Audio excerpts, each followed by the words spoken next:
नमस्कार, मेरा नाम है रोहित सिंह और आप देख रहे हैं मीडिया दर्शन। कल मोदी के केंद्रीय कैबिनेट का विस्तार हुआ, जिसमें जदयू से आरसीपी सिंह को मंत्री बनाया गया। और भी कई नामों को लेकर चर्चाएं हो रही थी, जैसे ललन सिंह की, लेकिन उन्हें मंत्री नहीं बनाया गया। और उसके बाद बातें ऐसे आने लगी कि जैसे जदयू को भाजपा के सामने नतमस्तक होना पड़ा। हमारे साथ राजद की प्रवक्ता सारिका पासवान जी हैं, उनसे हम लोग इस बारे में बात करेंगे। तो मैम, क्या लगता है, सच में जदयू को नतमस्तक होना पड़ा है?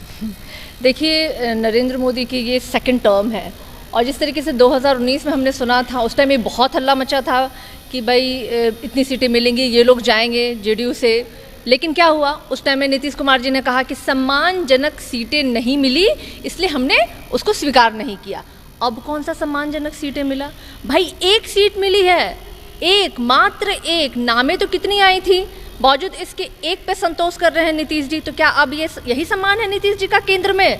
पूरा बिहार पूछ रहा है उनसे आज कि क्या नीतीश कुमार जी वही एक सीट आपका सम्मानजनक सीट है, वो भी उस व्यक्ति को जो आपके निहायत ही खास व्यक्ति हैं, जो आपके समुदाय के हैं, जो आपके गांव घर के हैं।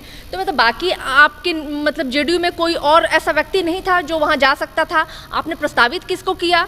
तो देखिए, ये नीतीश कुमार जी और उनके मंत्रिमंडल में जिस तरीके भी हम लोग देख रहे हैं स्थिति, ये बिल्कुल वही कहता ना, थूका हुआ चाटना, यानी पत्तल पे, जूठे पत्तल पे खाना खाना। मतलब जितनी भी कह दीजिए इन लोगों को बेशर्मी की हद, वो इन्होंने पार कर चुका। और वो सिर्फ क्यों? कुर्सी के लिए, पद के लिए। बस इनके आगे और बिहार की कोई चीज़ मायने नहीं रखती। ना बिहार का विकास मायने रखता है, ना बिहार को विशेष राज्य का दर्जा इनको दिलाना है, ना यहाँ शिक्षा की व्यवस्था ठीक करनी है। क्या करना है इनको? सिर्फ और सिर्फ सत्ता चाहिए, चाहे वो केंद्र की सत्ता हो, चाहे वो बिहार की सत्ता हो। तो नीतीश कुमार जी उसी ढांचे पे चल रहे हैं। अभी तक उन्होंने आरसीपी सिंह को एक बधाई तक नहीं दी पब्लिकली।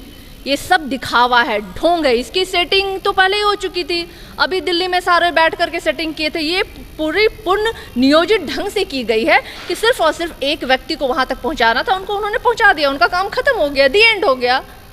चिराग पासवान हमेशा से खुद को बोलते थे कि हम भाजपा के हनुमान हैं, और अभी इस समय में जब उनका दल टूट गया, उस समय भाजपा का जो स्टैंड सामने आ रहा है, उस पर आप क्या कहेंगे?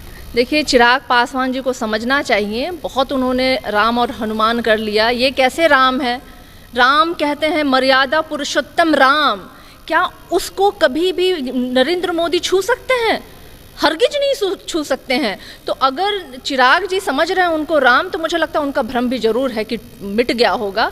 इतनी सारे जो घटनाक्रम जो उनके साथ घटी, चाहे उनके पार्टी में टूट हो, चाहे विधानसभा में धोखा हो, चाहे अभी जिस तरीके से केंद्र में वो सत्ता चाह रहे थे जगह, उस तरह के ये तमाम घटनाक्रम मुझे लगता है कि चिराग पासवान की आंखें खोलने के लिए काफ़ी हो। तो अब वो हनुमान और राम की कहानी छोड़ दे, संविधान पे चले, वो देखें कि वो किनके लोगों के साथ हैं, संविधान जलाने वालों के साथ हैं या संविधान को बचाने वाले लोगों के साथ है। अब तो देखिए, स्थिति ये है कि उनके पार्टी की जो पशुपतिनाथ पारस को जो वहाँ भेजा गया है, वो तो उन्होंने अपने एलजेपी के कॉन्स्टिट्यूशन तक को नहीं मांगना। कॉन्स्टिट्यूशन को वो लोग मानते ही नहीं है, चाहे वो देश का कॉन्स्टिट्यूशन हो, चाहे पार्टी का कॉन्स्टिट्यूशन हो। तो ये पूरी की पूरी जो है ना, जेडीयू के साथ मिलकर के की गई षड्यंत्र है, और उसमें बीजेपी जो है बहुत अहम भूमिका में इन दोनों को ही साधने का काम किया। जेडीयू को साध चुका, एलजेपी को भी साध चुका। तो ये राम हनुमान का किस्सा मुझे लगता है अब बंद करके चिराग पासवान को अब वाकई में सक्रिय राजनीति में पॉजिटिवली उनको उतरना पड़ेगा और अपने बल पे, अपने दम पे दिखाना पड़ेगा कि बिहार में जो बिहार के जो जमीनी मुद्दे हैं उस पे आके लड़ाई करें।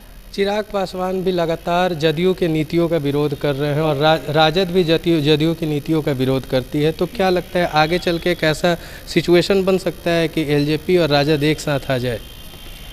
देखिए, एलजेपी और राजद का साथ आने का कोई बात नहीं है। हमने तो पहले भी कहा है कि चिराग पासवान जी को वो तय करना है।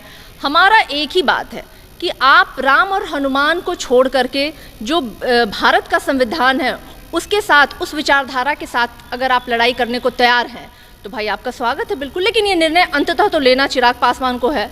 तो ये मुझे लगता है कि बेहतर इसका जवाब वही देंगे। बाकी तो हमारा दरवाज़ा खुला हुआ है, अगर वो आना चाहे तो निश्चित रूप से उनका स्वागत है। तो अभी आपने सुना सारिका पासवान जी को, इन्होंने बताया कि किस तरीके से अभी जो मंत्रिमंडल का विस्तार हुआ है उसको सम्मानजनक कहा जाएगा, क्योंकि 2019 में ठीक इसी तरह से बातें हो रही थी। उस समय नीतीश कुमार ने कहा था कि एक सम्मानजनक भागीदारी चाहिए, लेकिन अब बिहार पूछ रहा है कि इस एक मंत्री पद से किस तरीके से जदयू जो है वो एक सम्मानजनक भागीदारी में है। ऐसे ही खबरों के लिए बने रहिए मीडिया दर्शन के साथ। धन्यवाद।